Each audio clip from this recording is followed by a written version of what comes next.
Cek apakah suara saya dan teman-teman semuanya. Ya, jelas, jelas. Oke,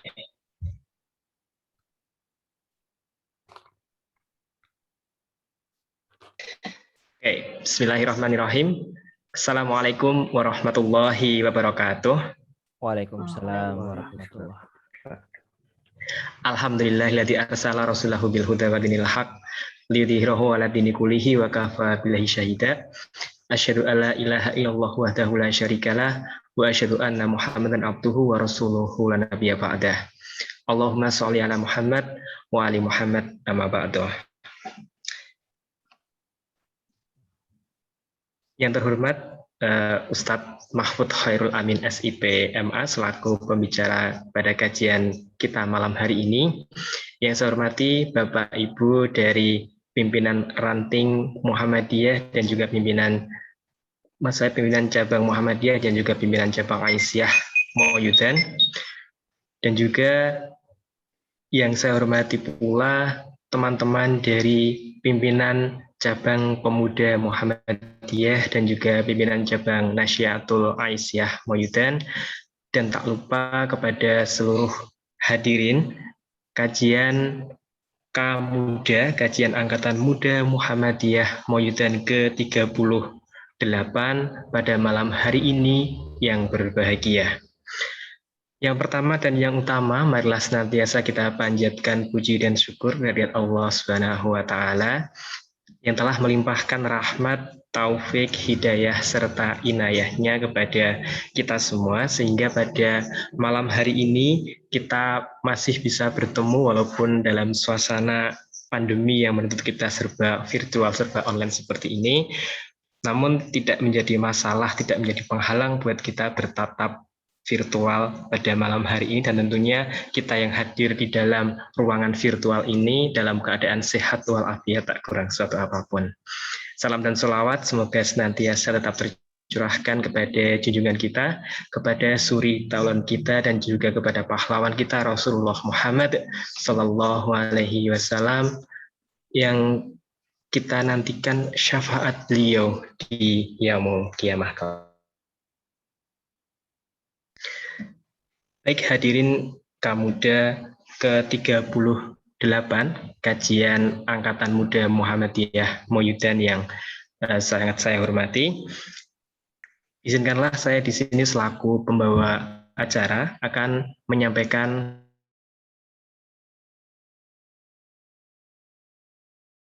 pertama adalah pembukaan, acara yang kedua adalah kalam ilahi. Kemudian acara yang ketiga adalah acara inti, yaitu penyampaian materi yang nanti akan disampaikan oleh Ustadz Mahfud Khairul Amin SIPMA. Kemudian acara yang keempat adalah sesi tanya jawab, dan acara yang terakhir adalah penutup. Marilah kita buka bersama acara Kamuda ke-38 pada malam hari ini dengan membaca bacaan basmalah bersama-sama. Bismillahirrahmanirrahim. Kemudian acara yang kedua adalah kalam ilahi yang akan dibacakan oleh Saudara Satria Bonang. Pada Saudara Satria Bonang disilahkan. A'udzu billahi minasy syaithanir rajim. Bismillahirrahmanirrahim. Ya ayyuhan nasu inna wa unsa min dzakarin wa unsa wa ja'alnakum syu'uban wa qabaila lita'arafu. Inna akramakum indallahi atqakum. Innallaha alimun khabir. Bismillahirrahmanirrahim. Idza jaa nasrullahi wal fath ورأيت الناس يدخلون في دين الله أفواجا فسبح بحمد ربك واستغفر إنه كان توابا. Aku berlindung kepada Allah dari godaan setan yang terkutuk dengan menyebut nama Allah yang Maha Pengasih lagi Maha Penyayang. Wahai manusia, sungguh kami telah menciptakan kamu dari seorang laki-laki dan seorang perempuan. Kemudian kami jadikan kamu berbangsa-bangsa dan bersuku-suku agar kamu saling mengenal. Sungguh yang paling mulia di antara kamu di sisi Allah ialah orang yang paling bertakwa. Sungguh Allah Maha Mengetahui dan Maha Teliti. Dengan menyebut nama Allah yang Maha Pengasih lagi Maha Penyayang.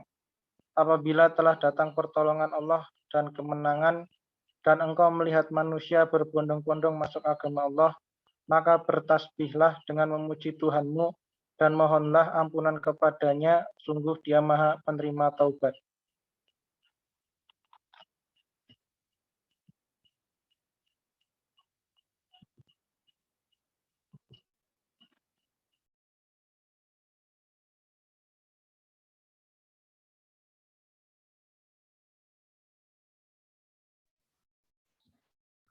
Baik, terima kasih saya ucapkan kepada Saudara Satria Bonang yang telah membacakan kalam ilahi ayat suci Al-Quran. Semoga dengan dibacakan ayat suci Al-Quran tadi bisa menambah keberkahan dan juga kelancaran acara kita pada malam hari ini, serta yang membaca maupun seluruh hadirin yang mendengarkan mendapatkan pahala dari Allah Subhanahu wa Ta'ala.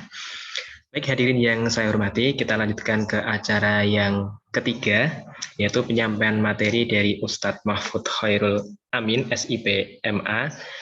Namun sebelum itu akan saya sampaikan mengenai, tentunya para hadirin sudah membaca flyer yang kita sampaikan kemarin gitu ya di media sosial, bahwa untuk tema kajian kita pada malam hari ini yaitu berkaitan dengan momen 17 Agustus ya para hadirin, yaitu tentang pemuda dan kebangsaan pada momen kemerdekaan. Nah, untuk narasumber kita pada kajian malam hari ini adalah beliau Ustadz Mahfud Khairul Amin, SIP MA, dari Unires Putra Universitas Muhammadiyah Yogyakarta, Kasihan Bantul, Daerah Istimewa Yogyakarta. Nah, untuk pendidikan beliau sendiri, yang pertama dari Pondok Modern Darussalam Gontor, kemudian S1 Hubungan Internasional Universitas Muhammadiyah Yogyakarta, dan S2 Hubungan Internasional Universitas Gadjah Mada.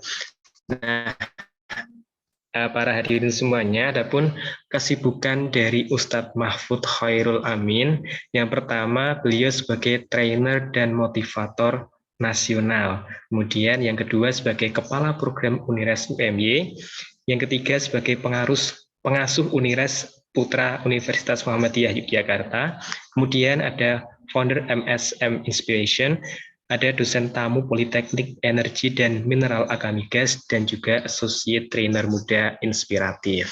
Nah, sebelum kita lanjutkan ke materi, kita akan menyapa terlebih dahulu Ustadz Mahfud Khairul Amin. Assalamualaikum Ustadz Mahfud. Waalaikumsalam warahmatullahi wabarakatuh. Ya, bagaimana kabarnya Ustadz? Alhamdulillahirrahmanirrahim, sehat. Alhamdulillah sehat. Oke. Baik hadirin semuanya, karena waktu juga sudah menunjukkan pukul 20 menit seperti itu Ustadz, maka kami persilahkan untuk acara yang ketiga ini, yaitu penyampaian materi yang akan disampaikan oleh Ustadz Mahfud Khairul Amin. Kepada Ustadz Mahfud Khairul Amin, SIP MA, disilahkan. Monggo Ustadz. Terima kasih. Bismillahirrahmanirrahim. Wahaikum tahiyatan Islamiyah, tahiyatan ahli jannah. Assalamualaikum warahmatullahi wabarakatuh. Waalaikumsalam warahmatullahi wabarakatuh. Yang kami hormati pimpinan daerah dan juga pimpinan ranting Muhammadiyah Mayudan, Aisyah Mayudan, ya. Kemudian angkatan muda dan juga Nasyatu Aisyah Mayudan yang berbahagia, dan yang pastinya seluruh peserta Kamuda Mayudan pada malam hari ini. Alhamdulillah wa syukurillah wa la haula wa la quwata illa billah. Allahumma sholli ala Muhammad wa ala alihi wa ashabihi ajmain, amma ba'd. Senang sekali pada malam hari ini saya dapat sharing dan berkumpul dengan rekan-rekan sekalian, silaturahim ya. Walaupun mohon maaf kita tidak bisa berjumpa secara langsung begitu ya. Insya Allah walaupun jauh di mata dekat di hati begitu ya. Walaupun tidak bisa berjumpa secara nyata, insya Allah kita berjumpa dalam doa kan begitu. Semoga yang hadir pada malam hari ini Allah berikan kesehatan, baik jasmani ataupun rohaninya. Semoga keluarga kita mungkin sanak saudara kita yang sakit Allah berikan kesehatan juga. Allah berikan keluarga yang sakinah mawaddah warahmah, anak yang soleh dan solehah, rezeki yang halal berkah dan melimpah ruah, dan semoga kebersamaan kita pada malam hari ini tidak hanya sebatas di dunia melainkan hingga ke surga. Amin amin ya robbal alamin. Sebelum saya menyampaikan materi pada malam hari ini, mohon izin mungkin untuk saya diberikan akses bisa slideshow. Ya ini saya coba tidak bisa ini. Monggo mungkin panitia. Saya tolong dikasih akses. Bagaimana? Apakah sudah bisa? Ya, baik. Sebentar, saya share screen dulu ya.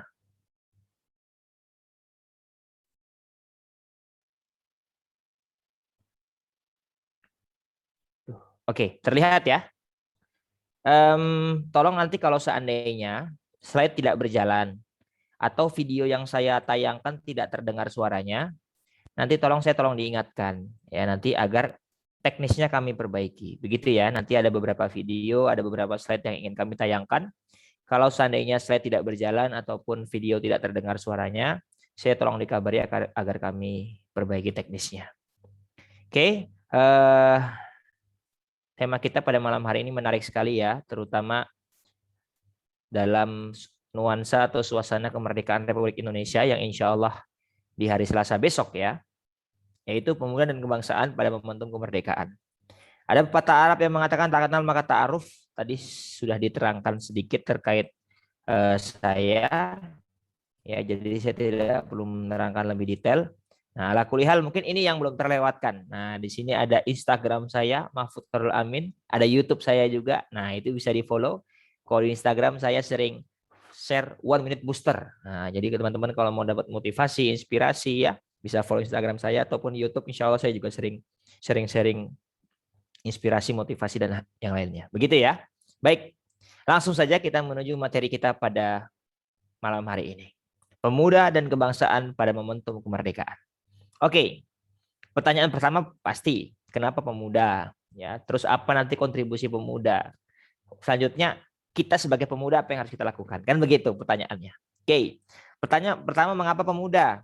Ya, karena memang pemuda itu ya kalau diibaratkan bagaikan air. Maksudnya gimana? Begini, teman-teman kalau nggak makan itu bisa hidup 3 hari. Teman-teman kalau nggak mandi, bisa hidup bertahun-tahun ya. Tapi kalau kita nggak minum, kita tidak bisa bertahan hidup walaupun sehari. Jadi rekan-rekan sekalian, air itu adalah sumber dari kehidupan. Kalau pemuda diibaratkan bagaikan air, maka bangsa peradaban itu akan tercipta kalau ada pemuda. Kan kalau kita lihat, kalau di situ ada air, pasti ada kehidupan di situ. Jadi kalau mohon maaf, kalau bangsa itu nggak ada pemudanya, ya bisa dipastikan bangsa ini lama-kelamaan kan akan hilang. Ya makanya mohon maaf di Jepang terutama itu.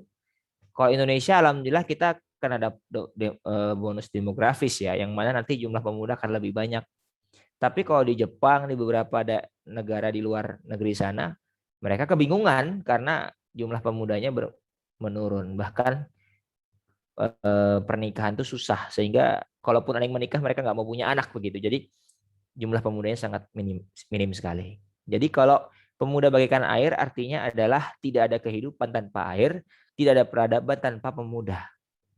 Sekarang Indonesia kita punya pemuda. Pertanyaannya bagaimana pemudanya? Karena kalau ada air harus jernih biar bisa diminum, biar bisa dikonsumsi, membuat makhluk-makhluk hidup di sekitarnya hidup. Tapi kalau airnya air comberan, bahkan beracun, ya diminum bukannya makin segar, malah mati orang itu. Nah, pertanyaannya adalah bagaimana pemuda di Indonesia hari ini? Apakah bagaikan air jernih yang menyehatkan dan menghidupkan, atau mohon maaf bagaikan air yang kotor bahkan beracun? Nah, ini yang perlu kita garis bawahi pada malam hari ini. Ya, maka kata Syekh Mustafa Al-Ghalayaini, beliau menyampaikan, ini mungkin sudah sering terdengar ya, sudah masyhur. Inna fi subani amrun ummah wa fi aqdamiha hayataha. Sesungguhnya di tangan pemuda itu apa? Amrun ummah, urusan umat. Makanya ini perlu digarisbawahi rekan-rekan sekalian. Jadi jangan merasa urusan umat itu harus diurus orang-orang yang tua, tidak. Indonesia ini masih, saya kurang paham ya, tapi kadang-kadang kalau ada pemuda nyalon pemimpin tuh kadang-kadang diremehkan. Padahal dalam Islam, kepemimpinan dipegang pemuda tuh hal yang biasa. Makanya Syekh Mustafa Al-Ghalaini ini menyampaikan, inna fi syubban amrul ummah. Urusan umat itu bisa diserahkan kepada pemuda. Nah, ya. Wa fi aqdamiha hayataha, dan pada kaki mereka lah terdapat kehidupan umat ini. Nah, sebelum kita melanjutkan materi kita, ada hal yang menarik yang perlu kita garis bawahi rekan-rekan. Ya. Coba kalau saya bilang dewasa, coba Mas Ilham atau Mas Fajar. Ya, dua-duanya deh, dua-duanya. Mas Ilham, kalau saya bilang dewasa, umur berapa yang dipikirkan? Mas Ilham dulu. Loh. Nah, ayo. Umur 25 ke atas, Ustaz. 25 ke atas. Mas Ilham umur berapa sekarang? Umur 20. Berarti belum dewasa, begitu ya. Oke, Mas Fajar. Iya, masih. Fajar, itu sampingnya siapa Ilham itu sampingnya? Mas Aziz, Ustaz. Nah, Mas Aziz, Mas Aziz. Mas Aziz, silahkan. Umur berapa Mas Aziz? Nggak boleh sama Ilham. Ya, kalian jangan sehati lah, masa sehati. Aziz, ya Aziz. Berapa? 25, Ustaz. Wah, 25. ya, Sehati, kalau, Ustaz. kalau sudah sehati susah juga ya, sudahlah, terserah kalian lah. Oke. Pertanyaan saya, apakah benar jawaban Ilham dan Aziz? Jadi begini teman-teman, dalam Islam orang dewasa itu bukan 25 up, bukan 40 up, bukan misalnya Ustadz dewasa itu 40, Rasulullah jadi Rasul umur 40. Dewasa itu 25. Kenapa? 25 itu biasanya orang sudah mulai nikah dan lain sebagainya. No. Dalam Islam orang dewasa adalah orang yang sudah balik. Oke. Dewasa di Islam adalah sudah balik. Artinya apa? Saya yakin yang di sini semuanya adalah orang dewasa yang mana dalam Islam artinya sudah balik.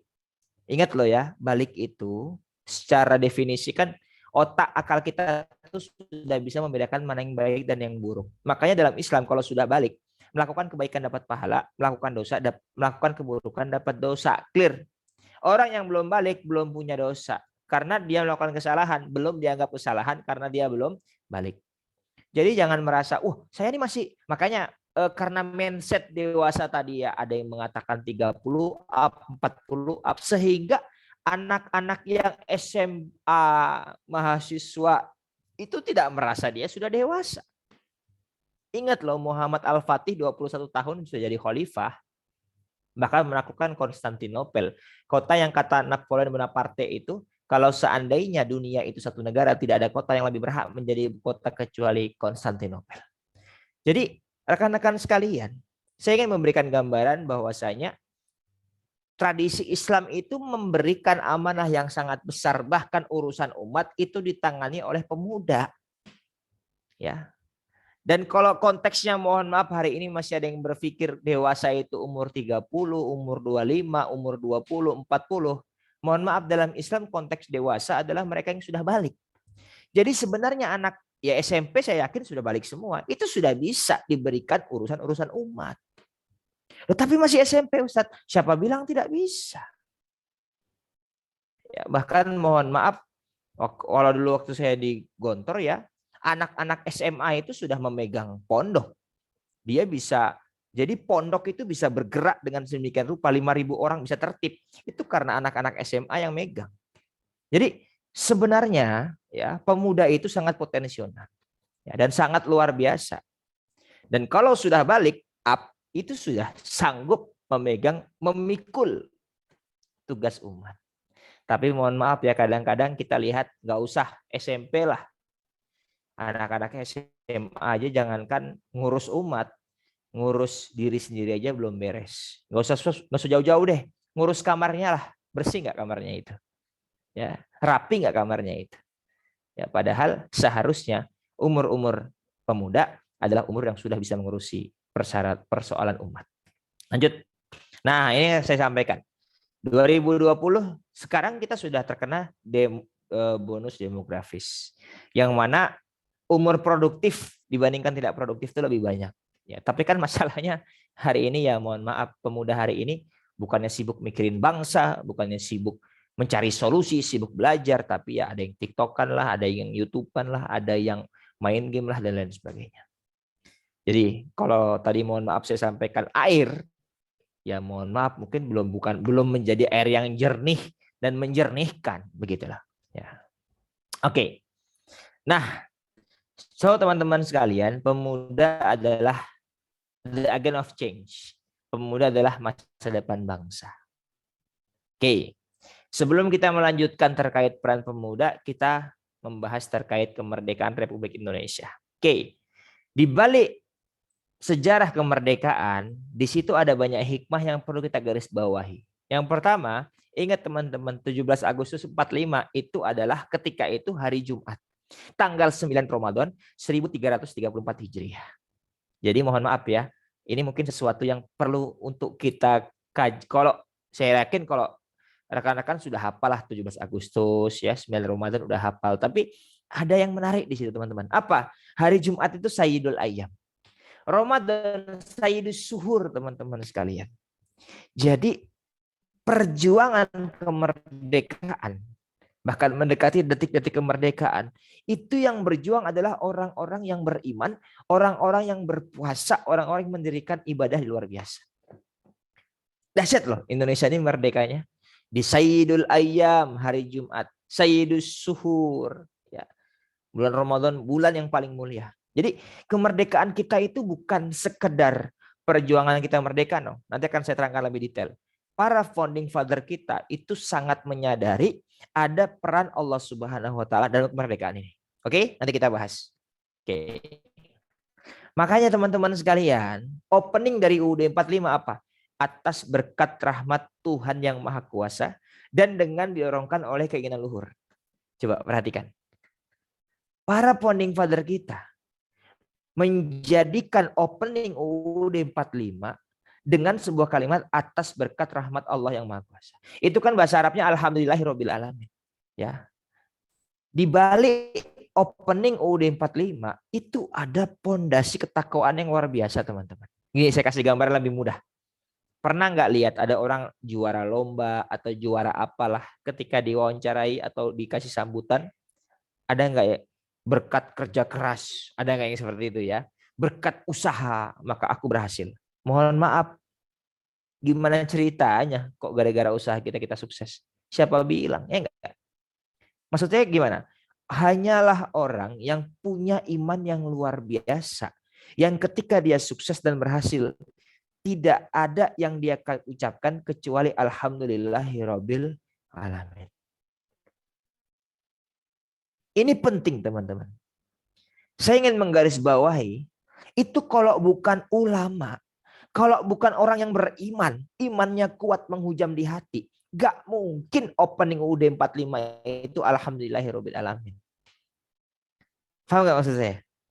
Logika lebih mudahnya tadi, ada orang menang juara, gak semua loh mengatakan alhamdulillah, gak semua loh yang mengatakan berkat rahmat Allah, gak ada. Kebanyakan ngomong apa? Hasil usaha, hasil ini, hasil itu. Terima kasihnya bukan kepada Allah, kepada orang yang sudah mendukung saya, kepada promotor, sponsor, dan lain sebagainya. Oke? Jadi dari UUD 45 openingnya ini saja kita bisa mengambil kesimpulan founding father kita ini orang yang sangat beriman dan ulama.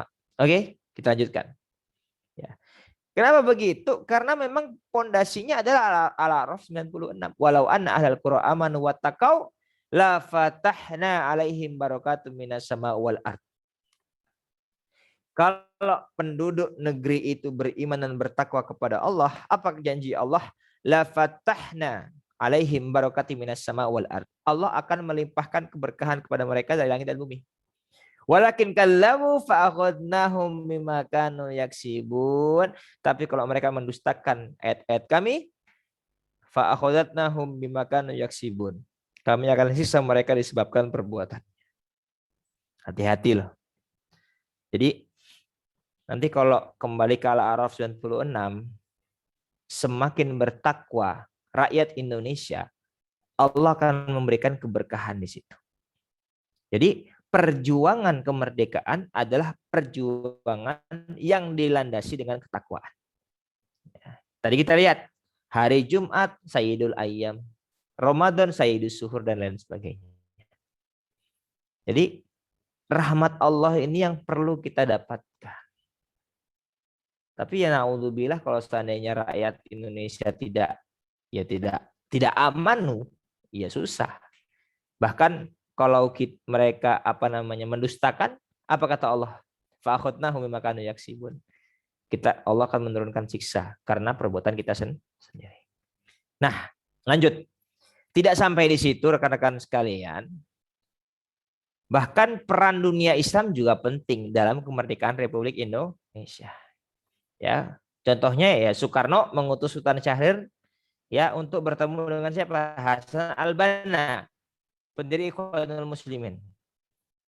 Ya, Hasan Al-Banna memberikan motivasi dan inspirasi, kontribusi dan dorongan apa? Untuk Indonesia agar merdeka. Ya, itu ada fotonya, bisa dilihat di Museum Kebangsaan. Makanya mohon maaf kalau kita belajar sejarah lagi, titel haji itu adalah yang Belanda berikan kepada orang-orang yang pulang dari haji. Karena orang yang pulang dari haji, mereka bertemu dengan orang dari luar negeri. Yang mana gara-gara itu terbukalah pikiran mereka dan mereka ya punya ide untuk merdeka. Makanya orang-orang yang pulang haji itu orang-orang yang berbahaya. Makanya dikasih titel haji. Dan mohon maaf sampai sekarang masih sering kepake begitu ya. Nah itu secara sejarah begitu. Nah apalagi 1944 Mufti Besar Palestina Syekh Muhammad Amin Al-Husain mengakui dan mendukung kemerdekaan Republik Indonesia. Sedangkan Gamal Abdel Nasir negara pertama yang mengucapkan selamat kepada kemerdekaan Indonesia. Jadi kalau secara person ya karena Mufti itu kedudukannya sangat luar biasa di Palestina itu ya. Kemudian Gamal Abdel Nasir selaku pemimpin Mesir saat itu secara resmi juga menyelamatkan Indonesia atas kemerdekaan. Jadi teman-teman sekalian, ada banyak sekali peran ulama, bahkan perjuangan Republik Indonesia adalah perjuangan yang dilandasi dengan iman.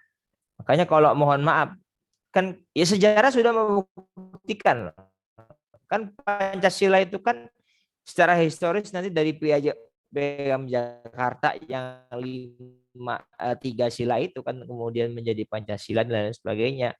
Apa poin yang di Piagam dan kewajiban menjalankan syariat Islam bagi pemeluknya. Mohon maaf nih sebelumnya. Hari ini aja masih banyak perdebatan antara syariat Islam dengan ya saya orang politik ya. Gimana nih menerangkannya ya? Jadi gini loh. Hari ini aja banyak loh orang Islam nggak setuju dengan syariat Islam. Gitu dulu deh. Oke ya. Ustadz, boleh nggak syariat Islam ditegakkan di Indonesia? Loh, lihat dulu Indonesia ini negara hukum. Ya, kita sudah punya hukum. Oke. Tapi gini loh. Hari ini banyak umat Islam itu yang Islamfobia, dia takut dengan syariat Islam. Jelas ya? Di Indonesia mencuri masuk penjara, clear karena hukum yang berlaku di Indonesia demikian.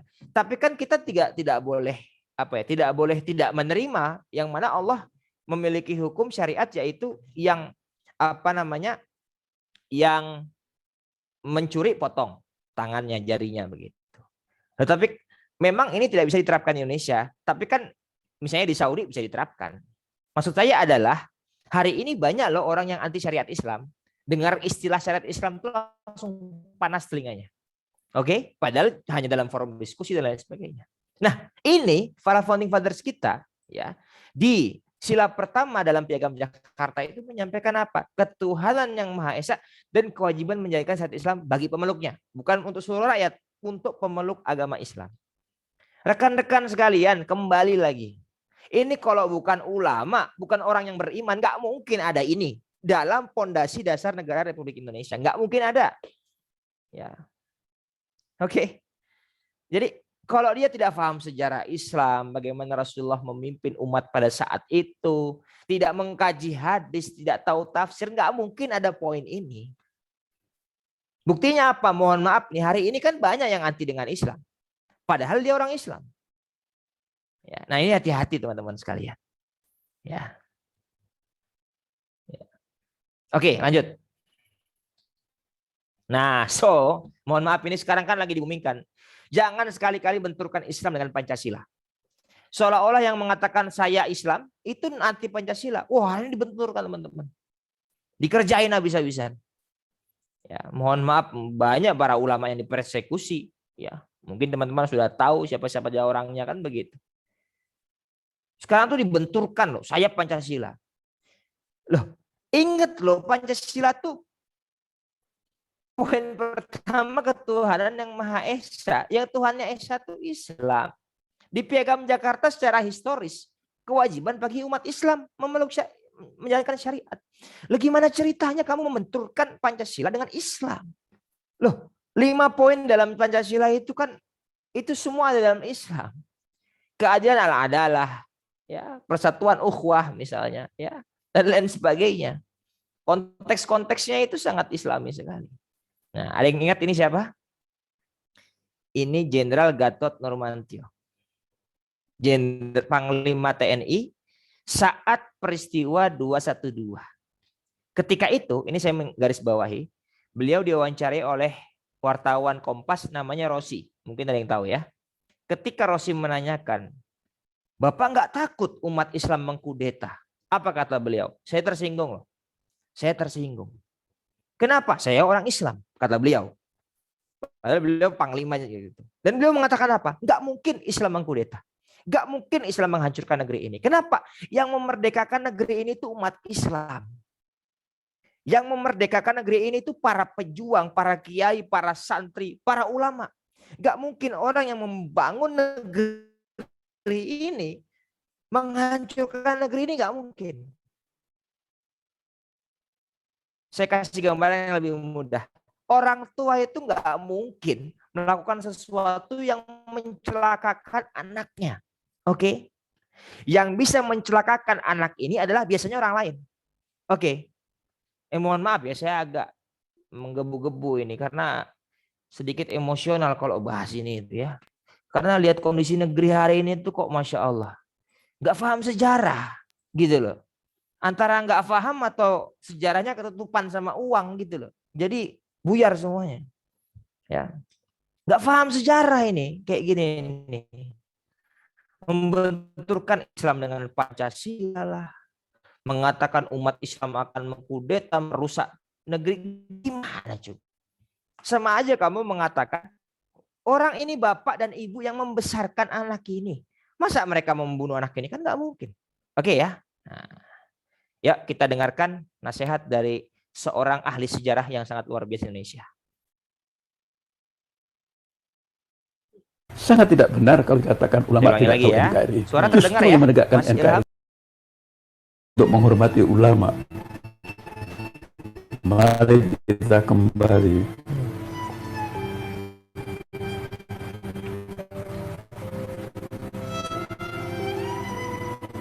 membela ulama.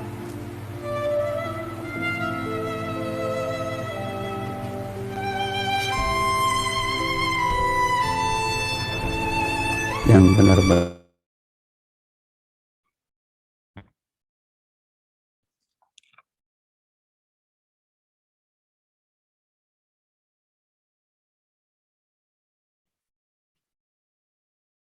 kita merdeka. Kita tidak bisa. Video tadi itu mungkin teman-teman bisa diakses ya. Mahakarya video dari para ulama terdahulu. Ya, beliau mencuil apa namanya wawancara dengan siapa? Ada yang tahu tadi siapa? Ini dia. Beliau adalah Profesor Ahmad Mansur Suryanegara. Penulis buku apa? Api Sejarah. Wah ini kalau saya boleh usul, tapi saya bukan siapa-siapa ya. Daripada buku apa namanya rujukan sejarah dipakai anak-anak sekolah, mending pakai ini nih. Clear. Ya. Api Sejarah. Beliau bukan kaleng-kaleng ya, profesor di bidang sejarah. Beliau bahkan sampai menangis. Itu realita yang terjadi hari ini. Ya. Ketika ulama para santri, umat Islam sudah berhasil memerdekakan Republik Indonesia, justru tinggal. Nah, kita tuh sebagai pemuda harus tahu ini. Kalau enggak ya tidak bisa, enggak kita berkembang. Apa kata Soekarno? Jas merah, jangan lupakan sejarah. Bangsa yang besar adalah bangsa yang tahu sejarah. Gini deh.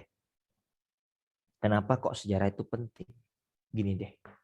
Teman-teman, pergi ke suatu tempat. Di tempat itu ketemu orang lain.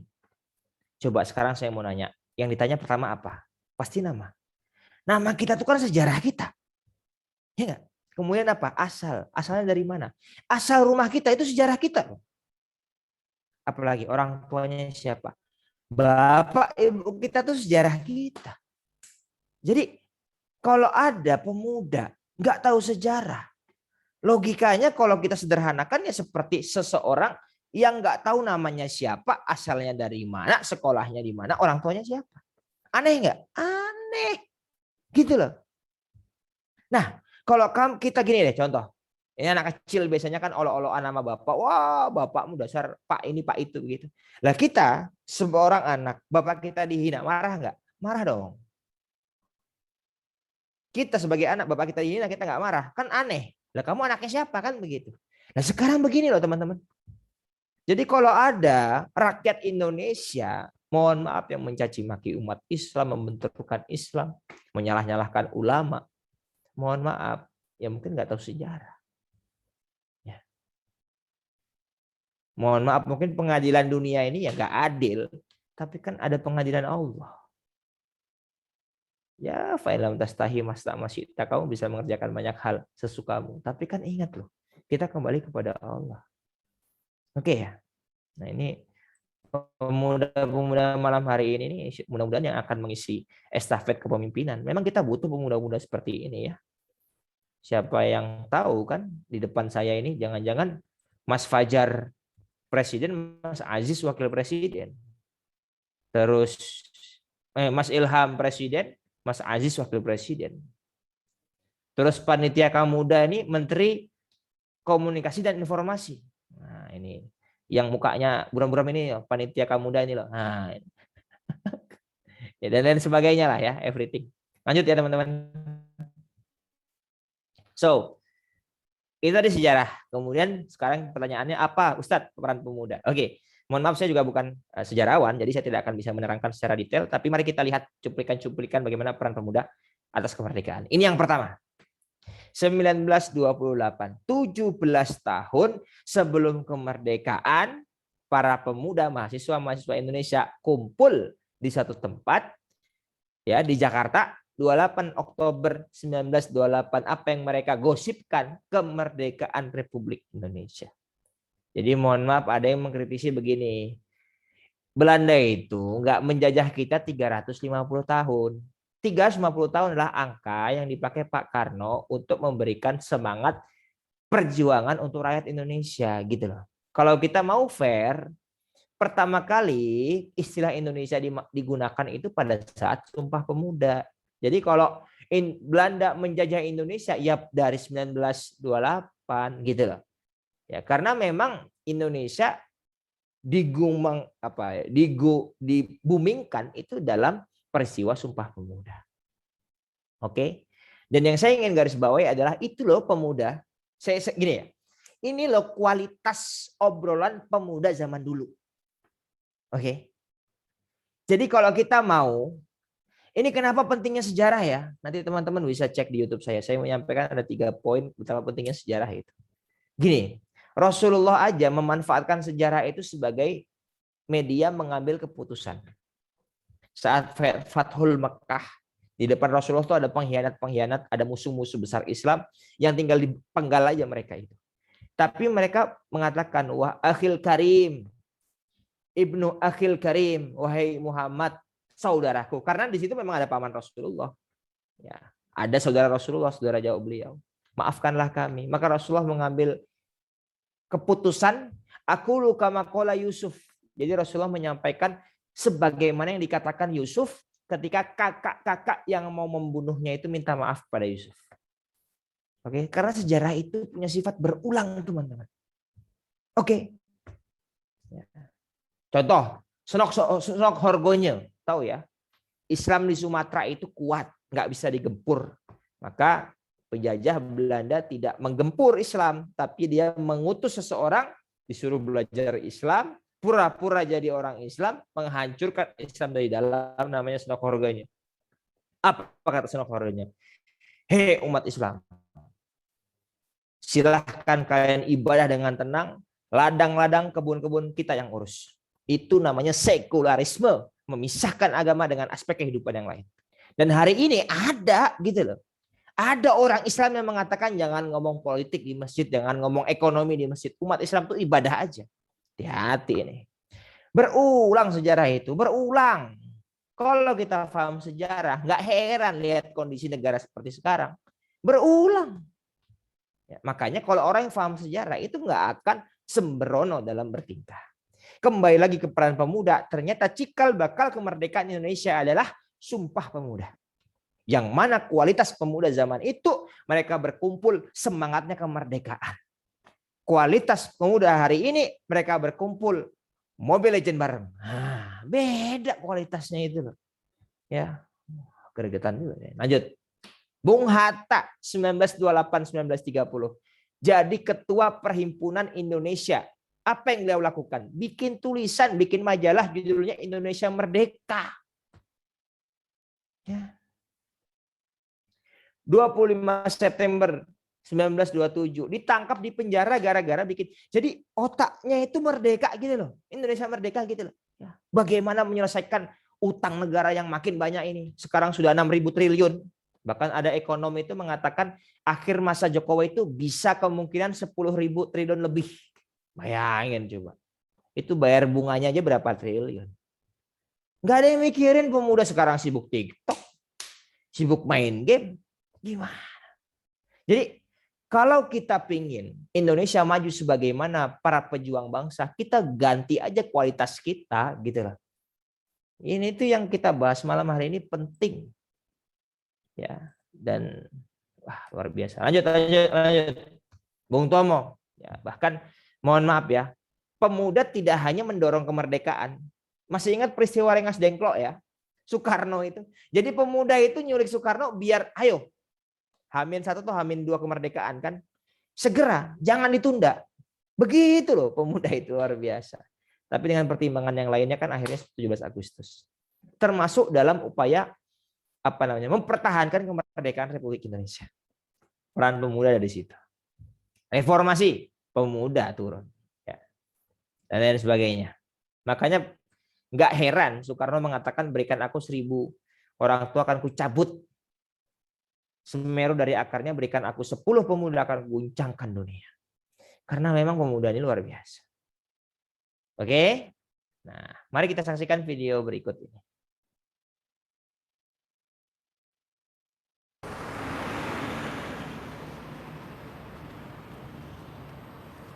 Oke, saya terangkan.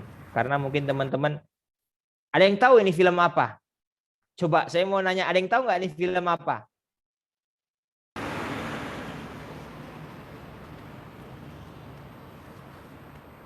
Nagabonar.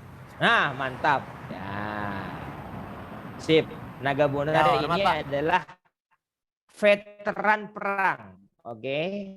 Jadi dia itu cerita film Nagabonar ini adalah si Deddy Mizwar itu dulu adalah seorang veteran perang. Oke, biar lebih memahami apa konteks dari film ini. Mari kita saksikan kembali.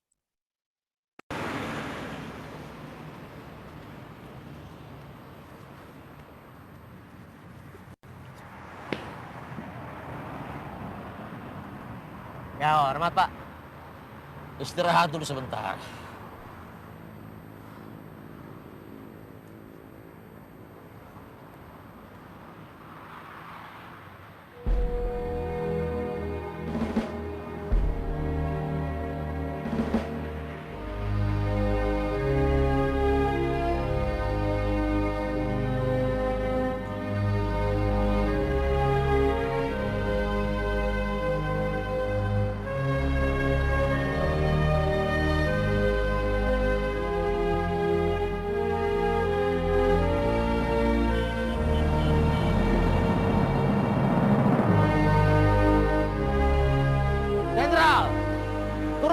denganmu?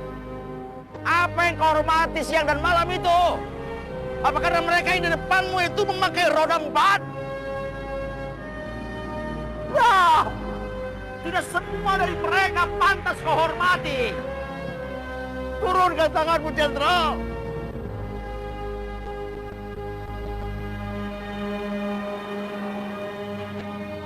Pak.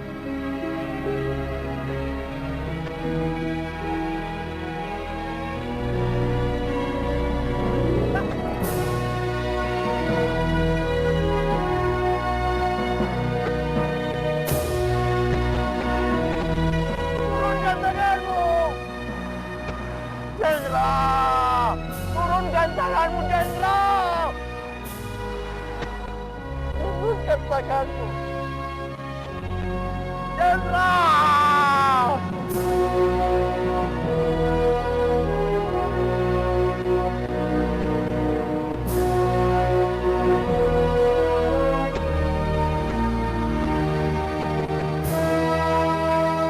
Turunkan tanganmu, Jenderal.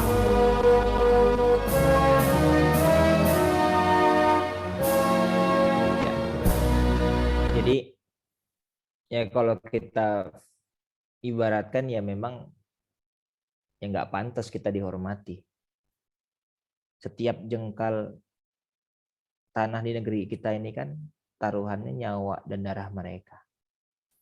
Mohon maaf ini kira-kira kalau mereka melihat di alam kubur sana, ngelihat Indonesia sekarang, kira-kira senyum, bangga karena generasi penerusnya membangun Indonesia luar biasa, atau mohon maaf mereka nangis melihat perjuangan tumpah darah mereka disia-siakan begitu saja. Melihat kondisi kita sebagai pemuda yang menjadi agen perubahan yang harusnya akan melanjutkan estafet kepemimpinan, kalau melihat kita gini-gini aja, kira-kira pendiri bangsa ini, mohon maaf ya, di alam kubur sana tuh melihat kita happy, bangga atau sedih kira-kira. Kita ini nggak pantas dihormati. Ya, karena ya mohon maaf, perjuangan tumpah darah mereka itu, nyawa mereka itu kita sia-siakan begitu saja. Bahkan kalau lihat negara ini kan makin lama bukannya makin sejahtera, tapi makin hancur dan lain sebagainya. Mungkin kita sudah merdeka secara proklamasi, tapi kan hari ini kita juga dijajah ekonomi, dijajah hukum dan lain sebagainya. So, pertanyaannya, kita sebagai pemuda apa yang bisa kita lakukan untuk kebaikan negeri ini? Mohon maaf ya, kalau kita biasanya mikirin diri sendiri, kita mikirin karir kita, keluarga kita, diri kita. Yuk malam ini kita pikirkan negara kita. 17 Agustus itu bukan sekedar euforia, lomba ini, lomba itu.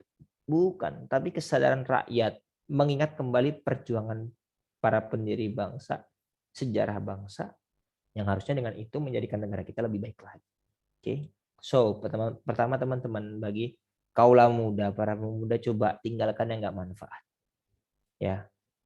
Barat itu menjajah kita dengan 3F. Food, fun, fashion. Food, makanan, fun, kesenangan, fashion, lifestyle. Ya, Ustadz nggak boleh main medsos. Bukan nggak boleh. Boleh aja. Saya main Instagram. Tapi kan medsos itu jadikan ladang dakwah, jadikan ladang inspirasi, motivasi gitu loh. Ya, jangan, TikTok dan sebagainya. Come on. Apa kata Rasulullah? Min husni islamil mar'i tarkuhu ma la ya'nihi. Tanda kebaikan iman seseorang, apa kata Rasulullah? Tarkuhu ma la ya'nihi. Meninggalkan sesuatu yang enggak manfaat. Ya. Jadi tolonglah teman-teman sekalian. Dan saya yakin mungkin yang hadir malam hari ini aktivis dakwah semua, orang-orang yang insya Allah terjaga. Ya, karena ini pilihan. Malam minggu ya, mau ikut pengajian itu sudah 2 jempol buat teman-teman sekalian. Enggak sebanyak yang bisa kayak gini. Oke? Tapi ayo, why not? Ya. Tarkuhu ma la ya'nihi, tinggalkan yang enggak bermanfaat. Oke? Nah, kalau menjelaskan lebih detailnya gampang. Maksud min husni islamil mar'i tarkuhu ma la ya'nihi dalam arti implementasi dalam kehidupan adalah kerjakanlah sesuatu yang dalam Islam hukumnya wajib dan sunnah. Jangan kerjakan yang hukumnya makruh apalagi haram. Oke. Kajian, oh itu bisa sunnah. Minimal sunnah yang kita lakukan malam hari ini. Tapi kalau kita nggak pernah ngaji, wajib ngaji malam kayak gini. Makruh apa? Ya sesuatu yang lebih baik ditinggalkan. Haram, ya yang Allah larang. Dan ternyata ini rahasia di antara kita aja ya. Ini berapa? 33 orang, ini rahasia di antara kita saja. Ternyata kunci sukses dunia akhirat gampang. Kerjakanlah, berputarlah setiap harinya dari pekerjaan-pekerjaan yang dalam Islam hukumnya wajib, sunnah, wajib, sunnah. Sekali-kali yang halal, yang mubah itu boleh nggak apa-apa. Sesekali. Tapi berputarlah di wajib, sunnah, wajib, sunnah, wajib, sunnah.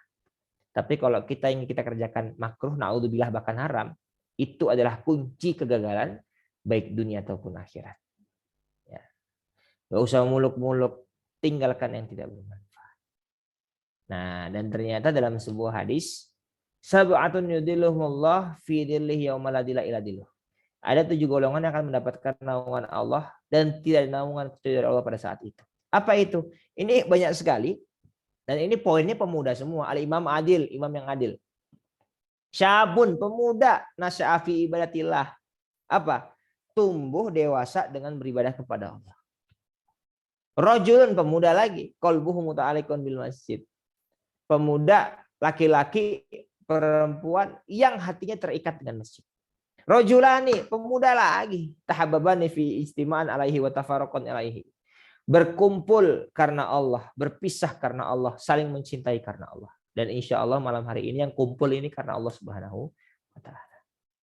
Apalagi rajulun, pemuda lagi, ya, da'athu imra'atan zata mansibin jamalin. Faqala ini akhafullah. Laki-laki ataupun perempuan yang digoda oleh lawan jenisnya yang ganteng dan cantik. Gak ada yang tahu, tinggal maksiat doang. Kisahnya mungkin seperti Nabi Yusuf alaihissalam. Tapi apa kata dia? Ini akhafullah, aku takut kepada Allah. Rajulun lagi, pemuda lagi, tasaddaqa, ya, bersedekah, bisadaqatin fa'akhfaha hatta la ta'lama shimaluhu ma yunfiqu yaminuhu.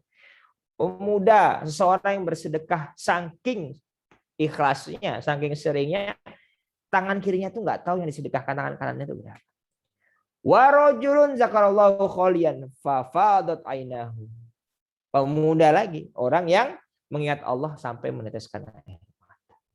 Jadi teman-teman, ini adalah 7 golongan yang mendapatkan naungan dari Allah dan mayoritas adalah golongan pemuda. Nah, maka yuk pemuda perbaiki diri kita. Dan ternyata nggak sampai di situ. Ya, kalau kita merujuk kepada Ar-Ra'd ayat 11, innallaha la yughayyiru ma biqaumin hatta yughayyiru ma bi anfusihim. Ternyata begini teman-teman. Allah tidak akan la yughayyiru ma biqaumin, tidak akan merubah seorang kaum hatta yughayyiru ma bi anfusihim, sebelum dia merubah dirinya sendiri. Ternyata ayat ini menjelaskan untuk memperbaiki komunitas harus memperbaiki diri kita. Artinya kebaikan diri kita itu harus berdampak kepada orang lain. Ingat, la yughayyiru ma biqaumin hatta yughayyiru ma bi anfusihim. Artinya kalau kita memperbaiki diri kita, itu artinya sama dengan kita memperbaiki lingkungan kita. Kalau pemuda di Indonesia itu baik semua, otomatis Indonesia jadi baik. Jadi ternyata kadang-kadang kita menerjemahkan ayat ini hanya sekedar oke, berarti kita harus memperbaiki diri. Bukan hanya sekedar itu teman-teman. Kebaikan diri kita itu harus berdampak kepada orang lain. Karena ternyata syarat untuk baiknya suatu kaum, suatu masyarakat adalah baiknya individu. Artinya kebaikan individu tidak cukup di situ, tapi harus berdampak kepada kebaikan individu-individu yang lain. Jadi dakwah ini luar biasa. Kalau pemudanya sudah dahsyat semua, belajar semua, nah ini udah nggak usah ditanya, Indonesia pasti maju. Ya. Lanjut dikit lagi teman-teman. So berjuanglah teman-teman sekalian. Bermimpilah setinggi-tingginya. Karena mimpi yang difikirkan berubah menjadi rencana. Rencana yang diucapkan berubah menjadi komitmen. Dan komitmen yang dilakukan berubah menjadi kenyataan. Ya. Ini rahasia orang Jepang. Saya singkat aja ya. Jadi Mimpi, visi, misi, target hidup itu bagaikan hiu yang akan mengejar kita. Hiu ya, visi, misi, target, mimpi kita itu bagaikan hiu yang mengejar kita. Kita ikan kecil. Kalau kita mau males, mau rebahan, mau santai-santai, ada hiu yang ngejar, nggak bisa kita. Oke, contohnya gini, ya, ada seekor rusa, ada seekor singa. Dua hewan ini kalau lomba lari pasti yang menang rusa, pasti. Pertanyaannya kenapa kok singa bisa menangkap hewan yang larinya jauh lebih cepat daripada dirinya? Jawabannya apa? Jawabannya karena rusa itu berlari tidak fokus. Dia melihat ke belakang, tapi kalau singa fokus ke depan. Makanya orang yang fokus bahkan lebih cepat larinya daripada dirinya. Itu the power of focus. Maka para pemuda jangan malas. Jangan malas, jangan menunda. Semakin malas, malas itu bagaikan akar. Semakin malas, semakin dalam akar itu, semakin susah bagi kita untuk mencabut kemalasan itu. Oke, kayak orang bangun subuh.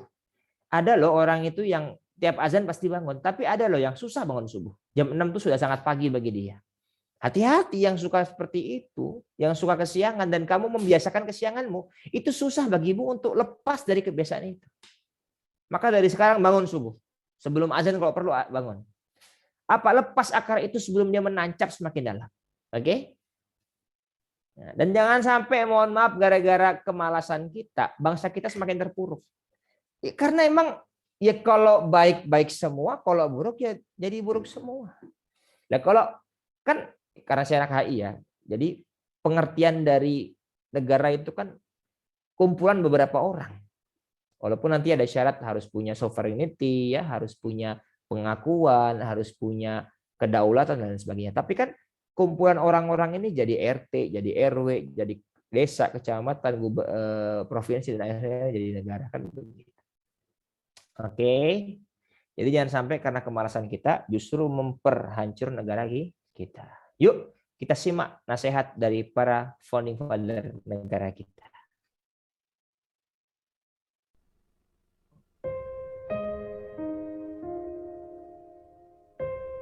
Bangkit itu susah. Susah melihat orang lain susah, senang melihat orang lain senang. Bangkit itu takut. Takut korupsi, takut makan yang bukan haknya. Bangkit itu mencuri perhatian dunia dengan prestasi. Bangkit itu marah bila martabat bangsa dilecehkan.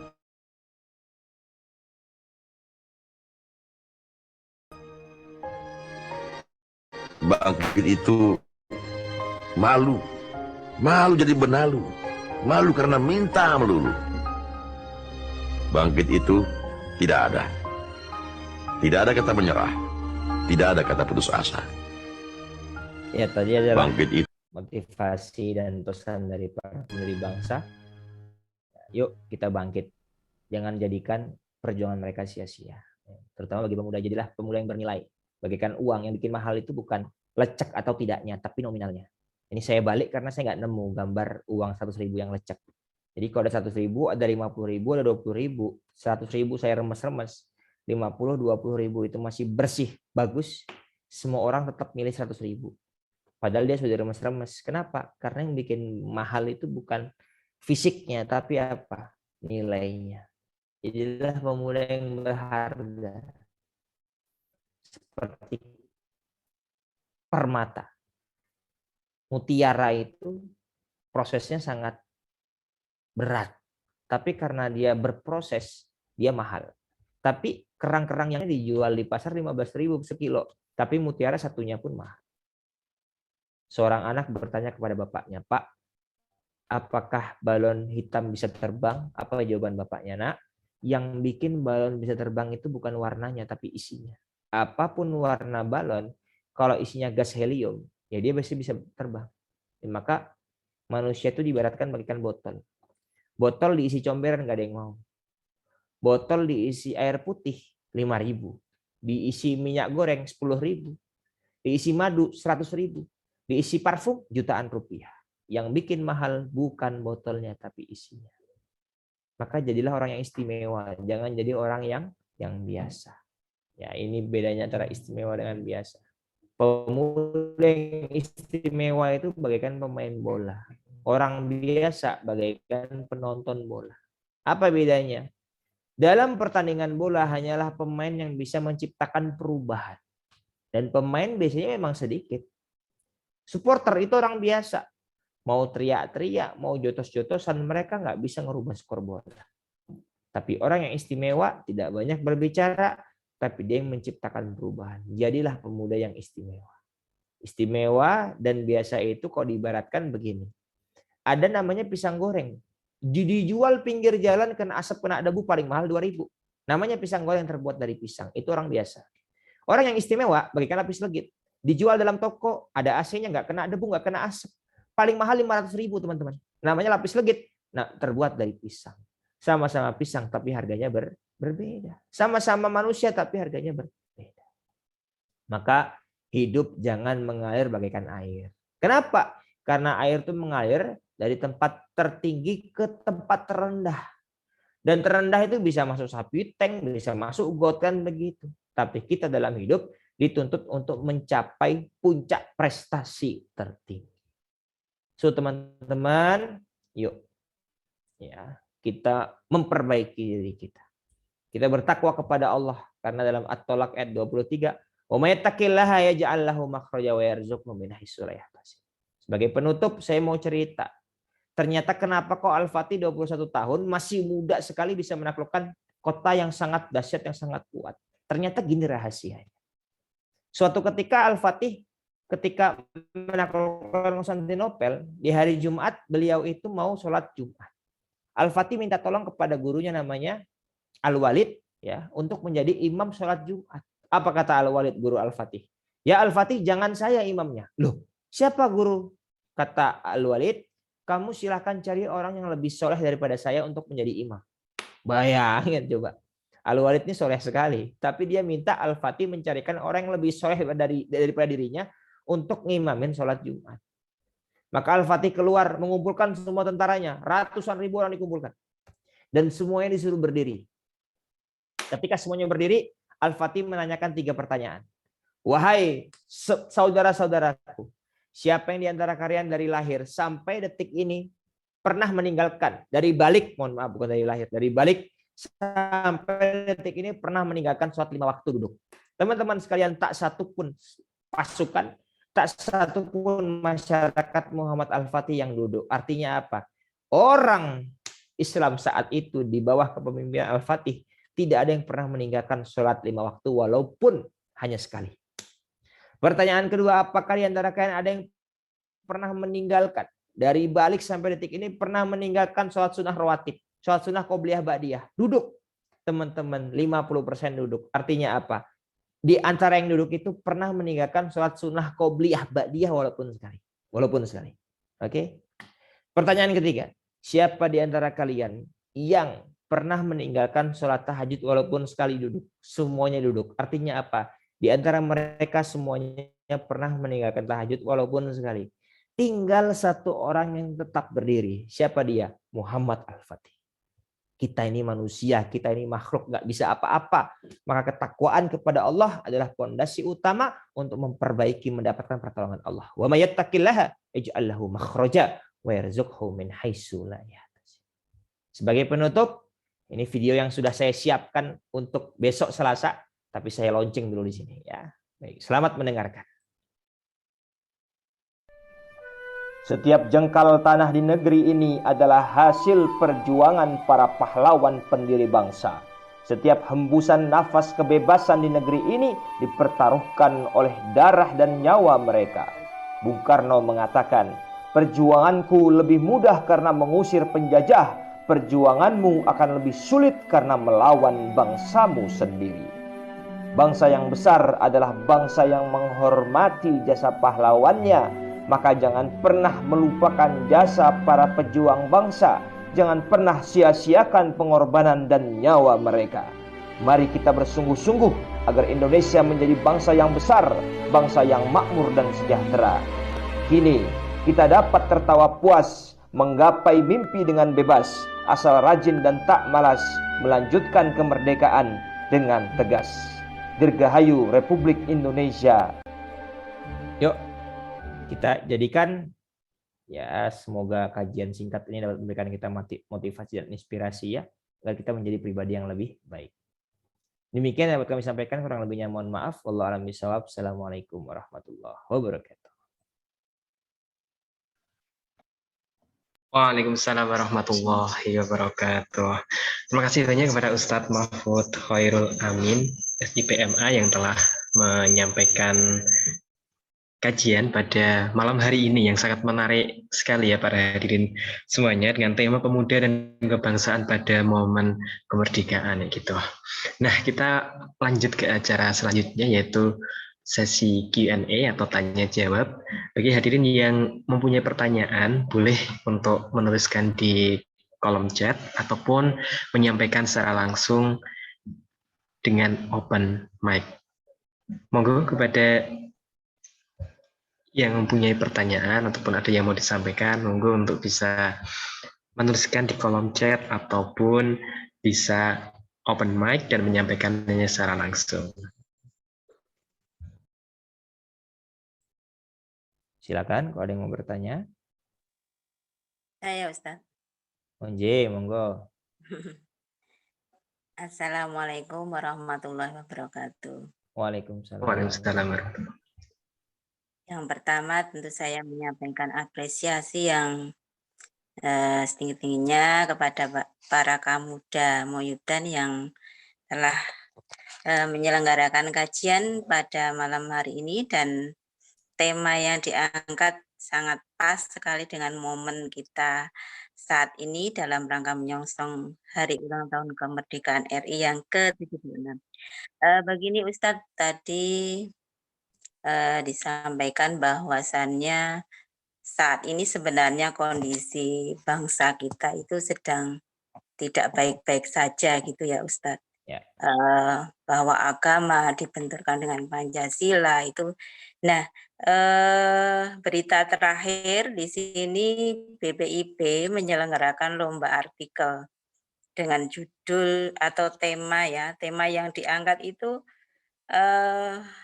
hormat bendera menurut hukum Islam, kemudian menyanyikan lagu Indonesia Raya menurut hukum Islam. Nah, ini sebenarnya bagaimana ini Ustadz?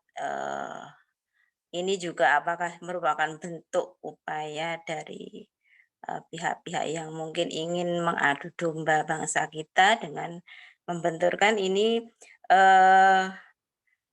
istilahnya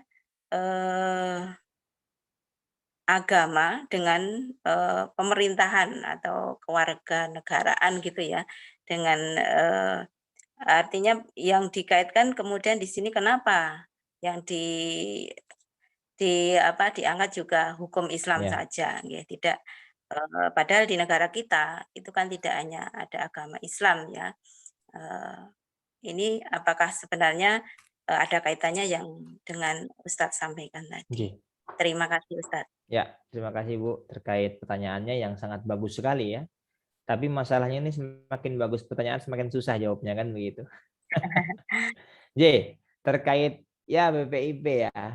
Aduh. Jadi begini.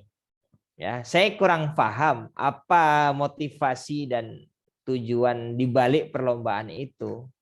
Cuman ala kulihal saya rasa sebenarnya itu bukan sesuatu yang perlu diperdebatkan ya, terkait hormat bendera, terkait Indonesia Raya kan begitu. Itu saya rasa semua ulama sudah sepakat kan. Saya rasa itu bukan sesuatu yang perlu dikaji ulang begitu.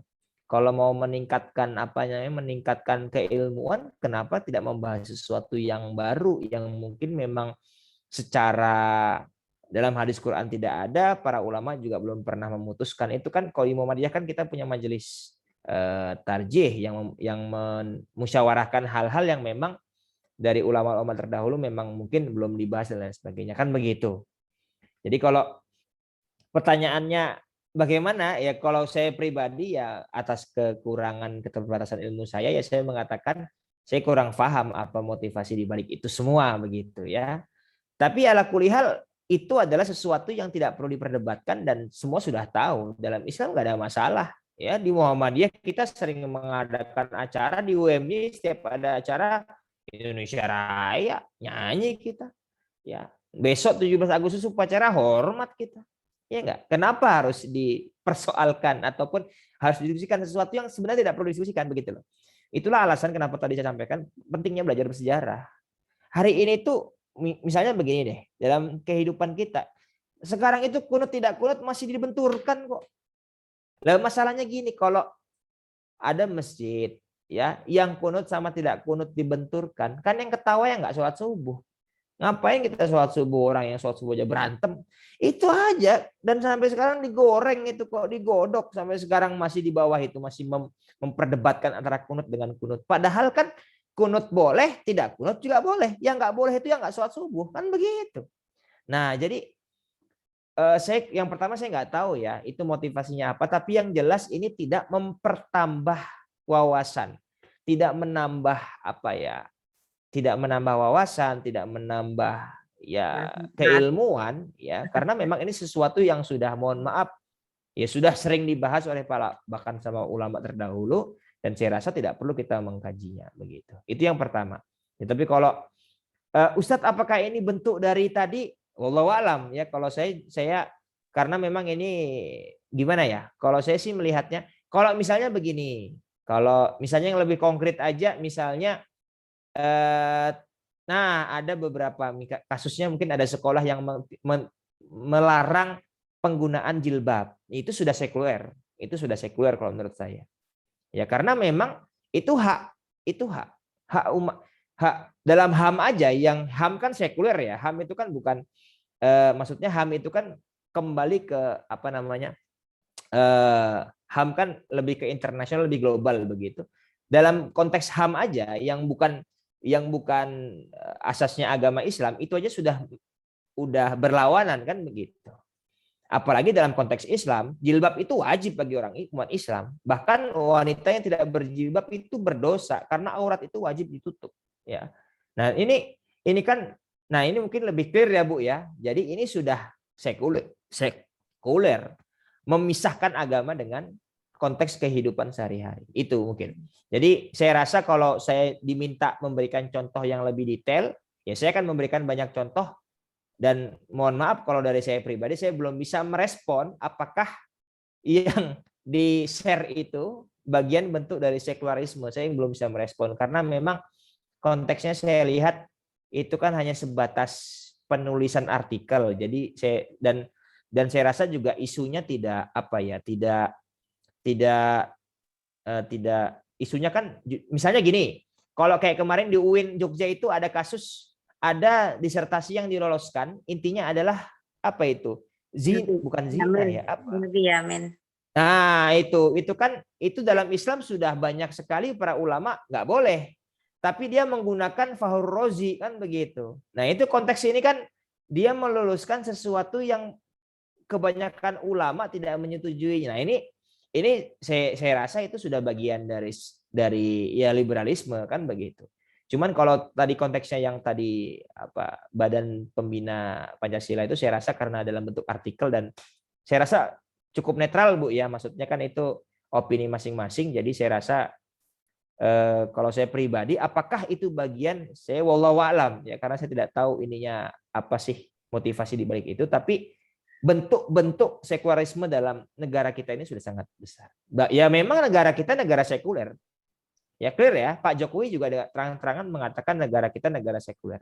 Tapi ingat loh, di balik kita negara sekuler, di balik Indonesia memang bukan negara Islam, tapi kita orang Islam, kita harus meyakini ajaran agama kita. Oke, kita demokrasi, saya setuju. Ya, saya setuju dengan demokrasi. Tapi kita nggak boleh memungkiri loh, di Islam itu Rasulullah memimpin seperti ini. Setelah Rasulullah meninggal ada Khalifah Abu Bakar, Umar, Utsman dan lain sebagainya. Ada hukum-hukum syariat Islam. Bahkan ekonomi kita sudah menggunakan ekonomi Islam kan. Ada bank syariah dan lain sebagainya. Jadi itu teman-teman sekalian, artinya memang tidak semua syariat Islam bisa kita terapkan di Indonesia. Tapi kita sebagai umat Islam, ya syariat itu bagaikan pengetahuan dan keimanan kita. Jadi begitu. Mohon maaf kalau kemana-mana Bu dan tidak bisa menjawab dengan maksimal ya karena memang keterbatasan saya. Begitu Bu. Wallahu a'lam bishawab. Ye, matur nuwun. Ya, terima kasih kepada Ustadz Mahfud Khairul Amin yang telah menanggapi pertanyaan dari Bu Zuli tadi. Untuk selanjutnya, apakah ada yang ingin bertanya lagi? Boleh silakan untuk open mic secara langsung disampaikan seperti Bu Yuli tadi ataupun disampaikan ditulis dalam kolom chat. Untuk materi sudah saya share deh. Untuk materi sudah saya share deh. Monggo kalau ada yang mau mendownload bisa di-download.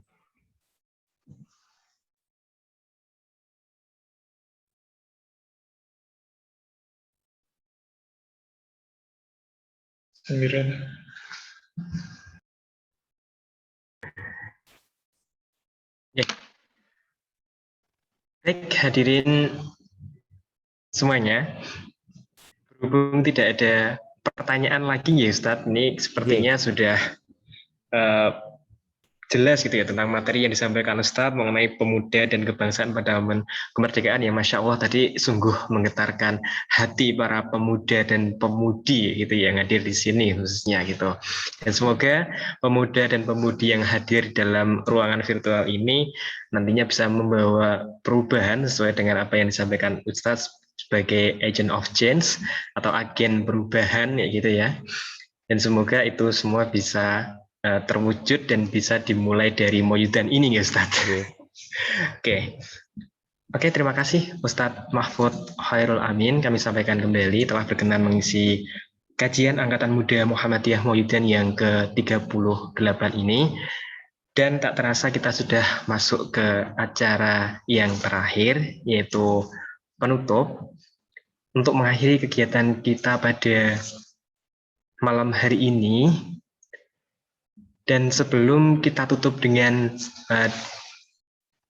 doa dan juga istighfar bersama-sama ya, para hadirin semuanya, kita mintakan terlebih dahulu sepatah dua patah kata gitu ya dari yang merupakan closing statement ataupun nanti penyampaian kesan dan pesan penutup dari Ustadz Mahfud Khairul Amin. Monggo waktu kepada Ustadz Mahfud Khairul Amin dipersilakan. Ya. Sekalian baik, closing statement ya Mas ya. Ya, sekalian ditutup dengan doa sangat boleh sekali Ustadz. Oke, ya baik. Sebagai closing statement saya dari materi hari ini adalah ya sebagai pemuda, ya pemuda itu juga tidak hanya diartikan umur tapi juga semangat ya. Semangat itu juga bagian dari, karena memang banyak orang yang muda tapi semangatnya semangat tua. Buktinya apa? Mager. Kan mager itu kan mohon maaf karena sudah sepuh. Kalau gerak semua badan nyeri kan begitu. Maka dia nggak mau bergerak karena sudah sepuh, udah ya sakit-sakitan. Tapi ini pemuda mager kan berarti tubuhnya muda tapi jiwanya tua. Tapi banyak yang sudah mungkin tidak muda lagi tapi semangatnya pemuda. Nah ini makanya mungkin tambahan dari saya terkait pemuda ya, semangat itu juga bagian dari kepemudaan ya begitu. Nah, karena saya lihat ini ada yang semangatnya luar biasa ya, Bu Yuli dan yang lainnya begitu. Nah, rekan-rekan sekalian, tidak muluk-muluk ya, kembali lagi kepada Quran tadi, kalau kita bertakwa kepada Allah, Allah akan memberikan jalan keluar ya. Kalau kita masyarakat itu beriman, maka Allah akan menurunkan rahmatnya. Kita tidak perlu susah-susah mencari konteks motivasi, tapi dari sejarah itu sangat memotivasi kita.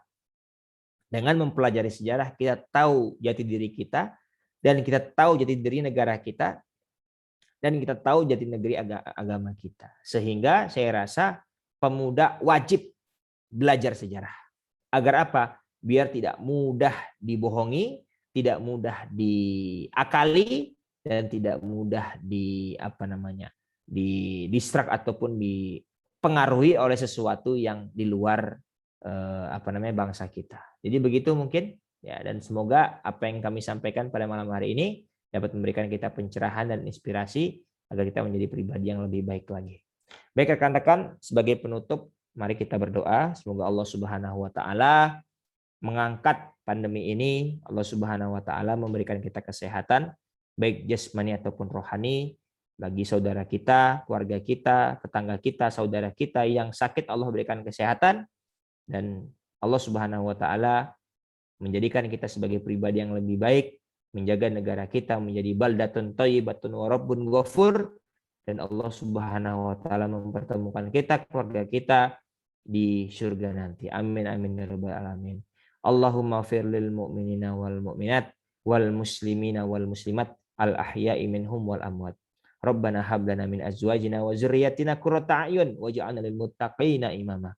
Rabbana zalamna anfusana wa illam taghfir lana wa tarhamna lanakunanna minal khasirin. Allahumma adhibil ba'sa ishfi anta syafi la shifaa illa shifaa'uka shifaa'an la yughadiru saqaman.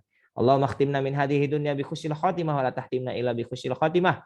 Allahumma ighfir lana dzunubana wa dzunuba walidayna warhamhuma kama rabbayana shaghira. Rabbana atina fid dunya hasanah wa fil akhirati hasanah wa qina adzabannar. Subhanaka rabbika rabbil izzati amma yasifun. Wassalamun alal mursalin walhamdulillahi rabbil alamin. Demikian yang dapat kami sampaikan, kurang lebihnya mohon maaf. Burung Irian, burung cendrawasih, cukup sekian. Terima kasih. Assalamualaikum warahmatullahi wabarakatuh. Waalaikumsalam warahmatullahi wabarakatuh. Baik, hadirin yang kami hormati, acara yang selanjutnya adalah penutup. Mari kita tutup kegiatan Kamuda kita pada malam hari ini dengan istighfar terlebih dahulu bersama-sama. Astagfirullahaladzim, astagfirullahaladzim, astagfirullahaladzim. Dan dilanjutkan dengan doa penutup majelis. Subhanakallahumma bihamdika asyhadu alla ilaha illa anta astaghfiruka wa atubu ilaik. Ucapan terima kasih kepada Ustadz Mahfud Khairul Amin SIP MA yang telah berkenan menjadi pembicara kita pada kajian malam hari ini. Kemudian kepada pimpinan cabang Muhammadiyah dan juga pimpinan cabang Aisyah Moyudan, pimpinan cabang Pemuda Muhammadiyah, pimpinan cabang Nasyiatul Aisyah Moyudan, Lembaga Amal Zakat, Infak dan Sedekah Muhammadiyah, Lajismu Kapanewon Moyudan, SMK Muhammadiyah 1 Moyudan, dan juga seluruh hadirin yang sudah menyempatkan waktunya untuk bisa bergabung pada kajian malam hari ini. Saya selaku pembawa acara mohon maaf yang setulus-tulusnya apabila dalam membawakan acara Kamuda ke-38 malam hari ini banyak sekali kesalahan ataupun tutur kata yang kurang berkenan. Akhir kata, billahi fi sabilil haq fastabiqul khairat.